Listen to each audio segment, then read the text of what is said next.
Well, as those TV weather people say all the time, look out, they're coming. Those triple-digit temperatures are coming. And see, we can go to Flagstaff, we'll go to San Diego, or just stay indoors. But what about our pets? That's one of the reasons why it is that it's always a pleasure to have the Arizona Humane Society represented today by Joe Casados. And this is Bug, the star of the show. Yeah, and he's an adoptee, and you do such good work with these animals, dogs and cats and so many other kinds. But right now, the good work is up to you, Joe, because, yeah, the temperatures are coming and they're getting higher. How do we protect our pups and cats? Yes, yeah, the temperatures are getting warmer, so we have a lot of do's and don'ts, heat safety tips, things to help keep our pets safe as it gets hotter.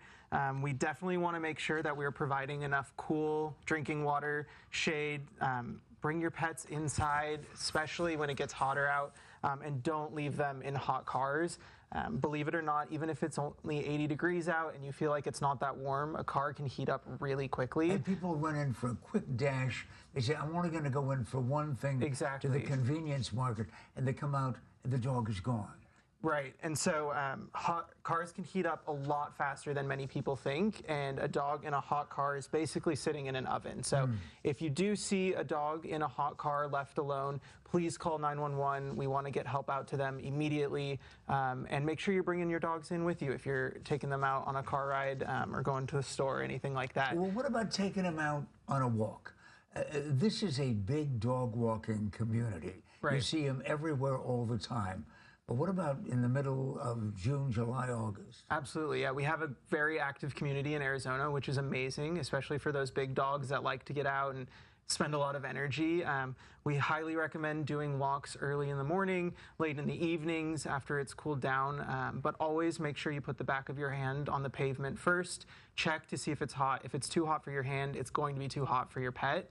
And so we recommend staying indoors. There's a lot of enriching activities you can do with your pets indoors.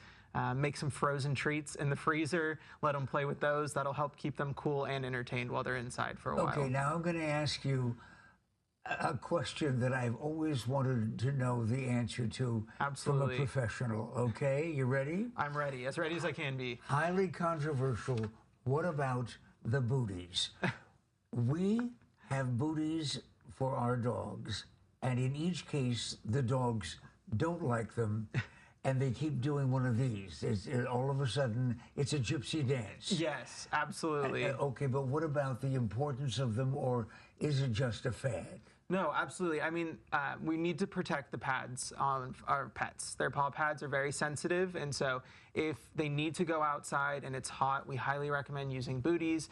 It might take a little while for your pet to get adjusted to them, to get comfortable with them, so we don't want to force it on them and make them uncomfortable, but it is a good thing to start teaching them how to use them, to put them on, use lots of treats to entice and encourage them, but it is definitely going to protect them. So, and you know what it's like to have uncomfortable shoes on, right? Absolutely. And we're all going like this. Yes, yeah. So you got to make sure they're the right size for them, but we highly recommend, especially when it's hot outside. What about the families now who have pools? There's always a big question about pool safety, obviously, with our children or the rest of the family. Well, what about the dogs? Right. I think it's the same thing with pets. You want to make sure that you're always monitoring a pet if they're going to be using a pool. If you have a pool in your backyard, it's great to have a fence around it if you have pets, but if not, you definitely need to be making sure that you're monitoring them anytime they're in the pool. And another great one is to make sure that you train them on how to get out of the pool. So make sure that they know where the steps are, so that if they do end up falling in the pool or jumping in and you're not there to supervise them, they know, hey, the steps are over on this side and I can easily climb up and out when I'm in there. There are thousands of people now across Arizona saying, wait a minute, how do I communicate with my pet? Okay, now these are the steps, and if you'll find that to the left, you know, dogs are very smart, but not necessarily linguistically that skilled. We had a pool guy that said, if you put a palm tree or something that they can see right beyond the steps, they can recognize that's where they are. Yeah, that's great. I mean, pets are a lot smarter than I think a lot of people give them credit for, dogs in particular. And so, high value treats are always great. That's what we use at the Arizona Humane Society with our behavior team. So, little pieces of cut up hot dogs are the absolute favorite around our parts of town. So, we use those to help teach and train. And you'd be very impressed at how quickly they can catch on. And on the subject of pools, very quickly before we run out of time, what about a doggy pool? The little kiddie pool that you can have in the backyard. Is that of any value? Yeah, absolutely. Anytime you can get some of those kiddie sprinklers that kids will run around in and play in the yards, dogs love those.